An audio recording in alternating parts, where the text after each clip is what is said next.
El Senado de la Nación trataría este jueves el proyecto de ley de acuerdo con el FMI, que ya cuenta con media sanción en diputados. Es esta iniciativa que venimos contando, creo que a ningún argentino, a ninguna argentina le escapa, que se trata de la renegociación que está haciendo el gobierno nacional para refinanciar este préstamo impagable que dejó Mauricio Macri.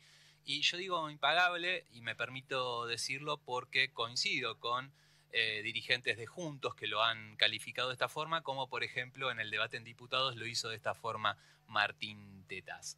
Este acuerdo, sin embargo, ha generado una situación un poco atípica, ¿no? Porque ha dividido aguas hacia el seno del oficialismo, ha encontrado resistencia en sectores que uno podría identificar con el kirchnerismo, referenciados principalmente el Máximo Kirchner, y hoy nos queríamos hacer un ratito para conversar con Sergio Chousa, que es docente, es economista y que siempre nos ayuda a entender mejor las complejidades que tiene la economía, que es difícil, pero que a veces se la hace más difícil de lo necesario. Así que saludarte, Sergio, y agradecerte por esta nueva comunicación. ¿Cómo estás? Hola, buenas tardes para vos y para todo tu equipo. Bueno, buenas tardes. Sergio, vos has sido una de las voces que han defendido este acuerdo, tanto en los medios, en las redes sociales. Incluso has recibido alguna agresión por esta situación de algún colega. Así que bueno, en primer lugar me quería solidarizar por esta situación porque me parece totalmente innecesaria. Me parece que lo que hay que contrastar son ideas y proyectos y espero que podamos hacer esto en estos minutos de radio, porque mucha gente se pierde, ¿no? en esta dialéctica donde por un lado parece ser que si Argentina cierra con el FMI, de pronto va a haber una situación apocalíptica y del otro lado se dice lo mismo. Así que tratemos de entender qué es lo que está pasando y creo que vas a ser de gran ayuda con eso. Vos decíamos, ¿estás a favor? ¿Qué es lo que vos lo ves más allá de la necesidad, que decimos que es necesario refinanciar esto? Vos lo has visto como un acuerdo positivo dentro de las posibilidades, ¿verdad? Sí, más que a favor o en contra, yo diría que es algo indispensable donde no tenés alternativa. Hoy se te abren dos ramas, porque dólares para pagar, dólares para afrontar el vencimiento de marzo no tenés, con lo cual podés patear el tablero y ir a un esquema de atrasos, que es un poco dar un salto al vacío, ¿no? Porque no hubo ningún país del mundo que resolviera, que anulara su deuda, simplemente no pagando. No pasó nunca en la historia del Fondo Monetario. Mirá que yo llevo más de 70 años.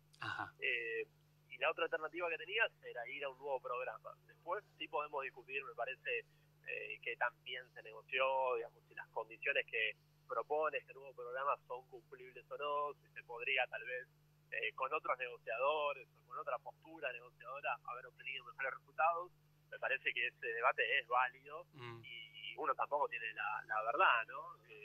Yo nunca negocié ni por un chupetín, con lo cual mal podría decir que tal vez planteando la negociación en otros términos la podrías haber resuelto mejor. Sí me parece que hay condiciones que surgen de la letra de este nuevo programa que no son habituales para líneas de crédito como la que Argentina se está comprometiendo. La falta de reformas estructurales, la posibilidad de que no te exijan una reducción del gasto, sino una leve expansión, la posibilidad de que Argentina no limite su velocidad de crecimiento. Bueno, son todos factores que, a pesar de las enormes restricciones de un programa en el cual a nadie le gustaría estar, dentro de todo son favorables. Cuando hablamos... Te pido, si me pueden sacar la vuelta porque me está matando. Bueno, ahí le avisamos al operador para que corrija y yo mientras te quería consultar porque vos hablabas de que no se exijan reformas estructurales con este plan. Me imagino que te referís a lo que sería la reforma laboral o una nueva reforma previsional.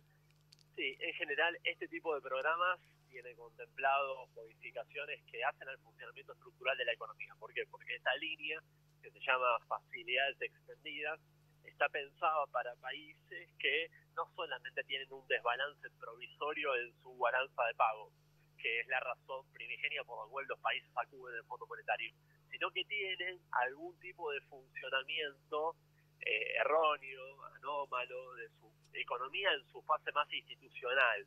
y bueno, obviamente los mercados más significativos, los sectores que tienen más peso, tienen que ver con la seguridad social en un sentido amplio, donde el corazón es el sistema previsional, las jubilaciones y las pensiones, y el funcionamiento del mercado de trabajo. Con lo cual, suele ser el pedido general para este tipo de programas. Bueno, Argentina logró que no esté comprometido en el marco de este acuerdo, a pesar de que hay otro tipo de reformas estructurales, pero con las cuales nuestro país está de acuerdo en su génesis, ¿no? Por ejemplo, la mejora de la coordinación entre el fisco nacional y los provinciales para propender a una mayor recaudación. Claro, son cuestiones que por ahí se alejan de reformas de corte más ideológico, neoliberal, como cuando hablamos de reforma previsional o laboral, ¿verdad?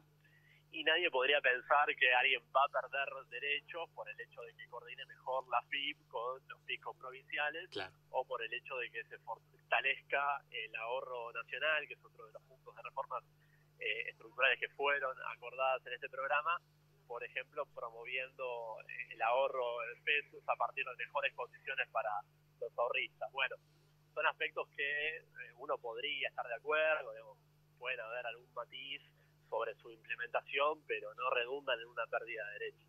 Bien, y cuando hablamos de que no se está pidiendo una reforma laboral o una reforma previsional, digamos, ¿no sucedieron estas reformas de alguna manera? Digamos, reforma previsional hubo, se ha comparado mucho la situación que se vivió en las inmediaciones de diputados cuando se votó la medida sanción la semana pasada con lo sucedido en diciembre de 2017. Y reforma laboral, si bien no hubo por ley, ha cambiado mucho la situación del trabajador argentino, lo mismo no la situación del jubilado y pensionado. Digamos, en lo formal quizá no estuvo esta reforma, pero en términos de objetivos, ¿no se han llegado a esos objetivos que tradicionalmente impulsan las políticas neoliberales cuando se habla de reformas? Bueno, vale hacer doble clic sobre eso. A ver, en materia previsional, vos tuviste como grandes hitos de los últimos años, 2016, cuando se sancionó en el marco de la mal llamada reparación histórica, sí, una pensión universal para aquellos que no daban con los aportes, que en la etapa preliminar, bueno, se ajustaban a algún tipo de moratoria y se acoplaban a la jubilación plena de derechos. Y bueno, en esa reforma de 2016 se incluyó la PUAM, la pensión universal para el adulto mayor, que es una suerte de jubilación mínima precarizada. Sí. Bueno, digamos, hoy en día eso no está en plena vigencia porque la actual administración volvió a impulsar una moratoria que vence ahora, de hecho, a fin de año, con lo cual sería importante que se renueve. Y hoy en día prácticamente ninguno de los nuevos jubilados está cayendo en la PUAM. Después hubo dos reformas en materia previsional sobre la fórmula de ajuste. Uno tiende a pensar que la de 2017, la administración anterior, sí, bueno, básicamente lo que hacía era un ajuste por inflación, con lo cual no coparticipaba a los jubilados de eventuales contextos macro de crecimiento económico. Claro, vos corrías detrás de la inflación con las jubilaciones, por decirlo de alguna manera simple. A ver, corrías con un rezago, después terminaba ajustando en función a la inflación, pero rezagada, un par de meses corrido, claro, en el tiempo. Con lo cual, digamos, es como que se congelaba la foto de los jubilados en materia de su poder adquisitivo. En cambio, con la modificación de 2021 del año pasado, lo que se buscó es que cuando la economía crezca, haya un contexto en el cual la torta se incremente, sí, una porción extra excedente pueda ser participada por el segmento de adultas y adultos mayores, ¿no? Con lo cual, bueno, ahora tenemos esta nueva fórmula de funcionamiento que empieza a dar resultados porque, por ejemplo, en el último trimestre dio un aumento de un poquito superior al 12% contra el 10% que hubiera dado la fórmula anterior. Esto en el segmento previsional. Ajá. Y el segmento laboral, que ahí coincido plenamente con tu evaluación, sí, es como que se está dando, de hecho, ¿no?, una reforma laboral, digamos, no legislativa, pero se está dando una precarización secular del mercado de trabajo. Uno lo ve en los números estadísticos, cuando cada vez más la composición de la torta de trabajadoras y trabajadores se compone por trabajadores informales o monotributistas sociales, y va perdiendo participación el trabajo en relación de dependencia. Ahí hay que profundizar un poco, ¿no?, porque es también un cambio de composición que se da en todo el mundo, atento a las nuevas formas de trabajo, claro, la flexibilización propia de algunos esquemas de economías colaborativas, la emergencia, por ejemplo, del trabajo en plataforma, que es algo que hace 20 años no existía. Claro, y que acá, por ejemplo, en una ciudad mediana como Bahía Blanca se vio muy marcadamente. De un día para otro aparecieron cientos y cientos de jóvenes con las clásicas mochilitas, en bicicleta, en moto, y uno dice, bueno, esos chicos, esas chicas, ¿dónde trabajaban antes? ¿Y cómo están trabajando ahora? Digo, ahí uno, por lo menos, digo, en mi caso, viviendo en una ciudad mediana, se nota muy fuerte esa flexibilización laboral de facto, por llamarlo así. Sí, coincido y me parece, digamos, que ahí la salida del laberinto es al revés, es regular, ¿no? Tratar de que el Estado, bueno, favorezca legislación para, bueno, no impedir, digamos, que esas nuevas formas de trabajo coexistan con las anteriores, pero que para un joven, una chica o un chico que en general son de edades, son sus primeros empleos, sí. O transitan una situación también complicada por una pérdida de trabajo, bueno, que no pierdan derechos. Es difícil, obviamente, porque es algo bastante sui generis, está pasando todo el mundo este debate, no es una discusión solamente en Argentina, claro. Pero falta, ¿no? Me parece que ahí debería haber alguna iniciativa legislativa que atienda esa situación y que no se dé, a pesar de que el Fondo Monetario no te lo exija, se termine dando una precarización de hecho. Claro. Y también te quería consultar por un tema que me parece muy sensible, especialmente con lo que ha sucedido justamente durante el anterior gobierno, que han sido estos tarifazos increíbles en gas y en electricidad. ¿Qué va a suceder con este nuevo programa que se está negociando con el Fondo Monetario Internacional? Y más en el contexto, ¿no?, de esta situación que se está dando en Ucrania, esta situación bélica que tracciona el precio del gas y que nos pone en una situación muy difícil a nosotros los argentinos. Hay algunos economistas que ya hablan de que esto ha vuelto el acuerdo incumplible. ¿Vos cómo lo ves esto y cómo pensás que puede impactar en el bolsillo del trabajador y del usuario clase media baja, que tiene que pagar mes a mes los servicios? Bueno, primero recordar que la etapa que se evalúa del nuevo programa tiene que ver con el déficit general consolidado del Estado Nacional, independientemente de su composición. Vos podés ir por uno u otro camino, e igualmente cumplir el objetivo, a pesar de que tal vez no sea, digamos, la estrategia original que te habías planteado para cumplir con la meta de déficit, que es una reducción de déficit moderada para el primer año. Ajá. Son 0,5 puntos del producto, menos de la mitad, un 1% del PBI, sí. Con lo cual no es mucho. Es verdad, como vos bien señalás, que se esperaba que esa reducción sea a partir de la rebaja del componente de subsidios, y el nuevo escenario global resignifica un poco las cosas. Bueno, ahí puede haber, por un lado, una situación más quirúrgica de parte del Ejecutivo, en términos de restar subsidios sobre un porcentaje mayor de la población. Por el momento lo que está establecido es que el 90% de las familias argentinas tengan una reducción en la carga de subsidios en este 2022 y solamente el 10% tenga una reducción de subsidios. Y bueno, una salida de ese laberinto puede hacer que acotes un poco ese porcentaje. La otra posibilidad es que el cierre de la brecha fiscal también se dé a partir de mayores ingresos, y ahí también tenés parte de la eventualidad de la contingencia de la guerra, que ahí sí te afecta favorablemente. No todo es un detrimento fiscal producto de que te sube el ticket de subsidios, claro, sino que también vas a recaudar más producto de los impuestos al comercio exterior, en particular en el segmento de productos primarios, ¿no? Con lo cual hay que ver cómo terminando esa cuenta. Hay diferentes cálculos, preliminares obviamente, algunos que dan un saldo positivo, otros que no, pero bueno, es un escenario muy nuevo, muy contingente, y que también uno tiene incertidumbre cuánto se va a sostener los próximos meses, ¿no? Porque así como tuvimos esta disparada, donde el precio del gas que nosotros importamos, el gas licuado, se multiplicó por 6, sí, esto se podría revertir tranquilamente en el corto plazo, con lo cual hay que ver dónde se estabiliza. Me parece que todavía es muy pronto para sacar conclusiones. Bien.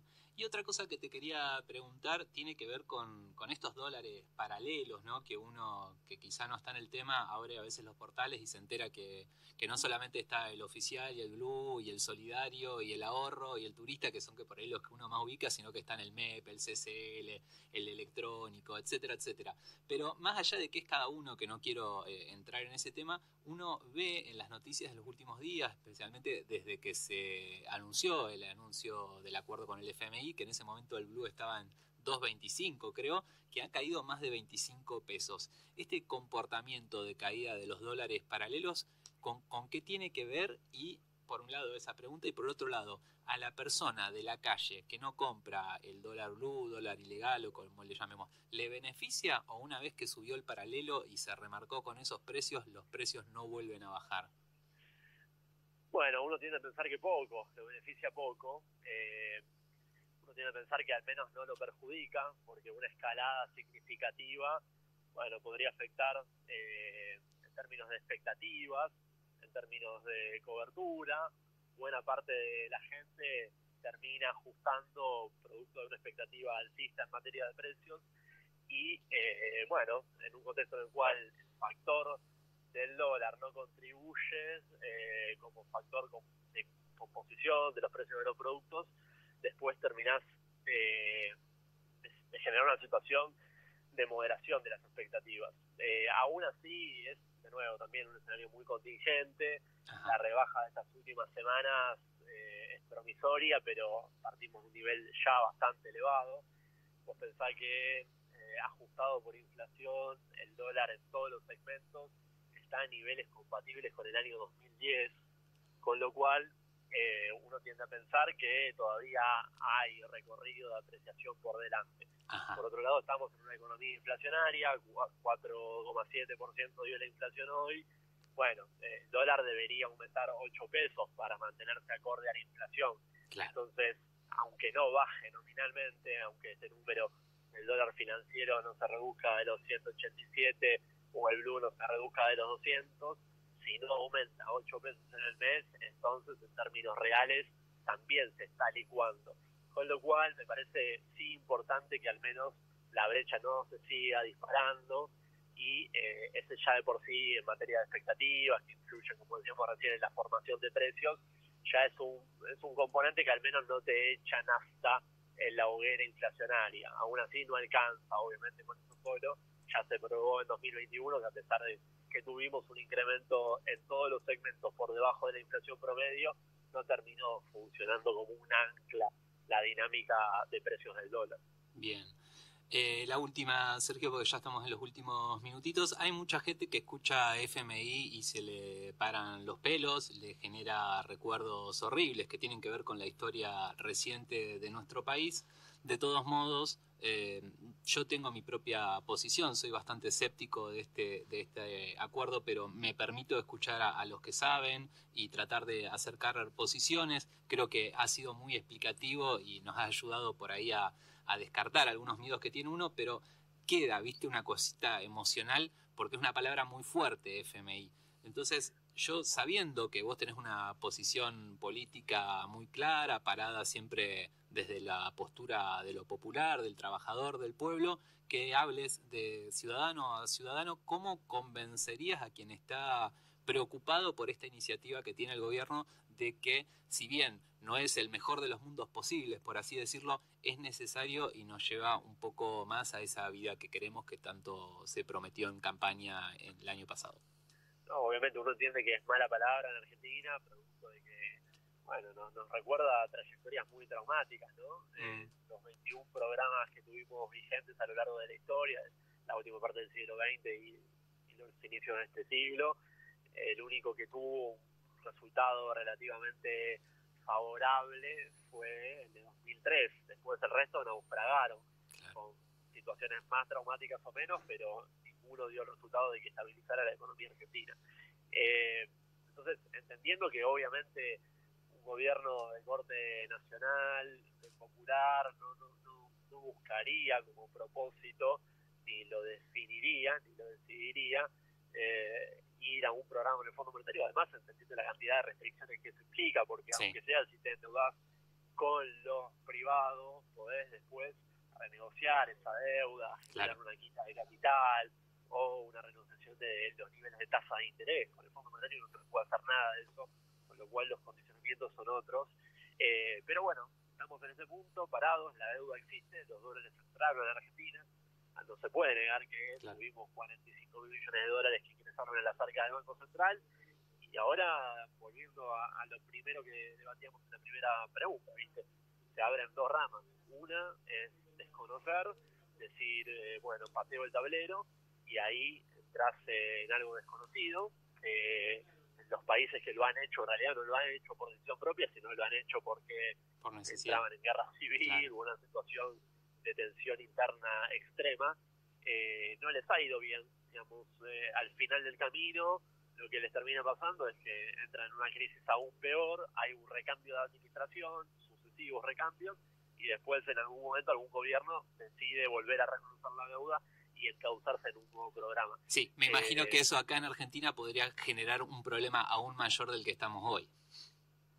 Bueno, a ver, recién hablábamos del dólar. A mí me cuesta pensar que esta dinámica descendente, o al menos que no mantuviera la trayectoria alcista, sería la misma si vos hubieras pateado el tablero, tirado del mantel y mantenido una postura muy reactiva y recalcitrante. Me parece que hoy en día el clima financiero sería mucho más efervescente, como fue en diciembre, como fue en enero, donde el grado de incertidumbre era mayor. Y eso también termina golpeando sobre la calidad de vida de la población. No es un dato menor. Si vos tenés una disparada del dólar y después contagio de inflación, bueno, es como un boomerang que se te termina volviendo encima y tal vez te terminaste tirando un tiro en el pie. Coincido plenamente. Hay que ser cuidadoso sobre eso. Sergio, muchas gracias por este tiempo. Lamentablemente hemos llegado al final del programa, así que te tengo que despedir. Agradecerte siempre porque te haces un ratito para charlar con nosotros y explicarnos estos temas que a veces son tan complejos para abordar. No, gracias a ustedes y a disposición. Muchísimas gracias. Un fuerte abrazo.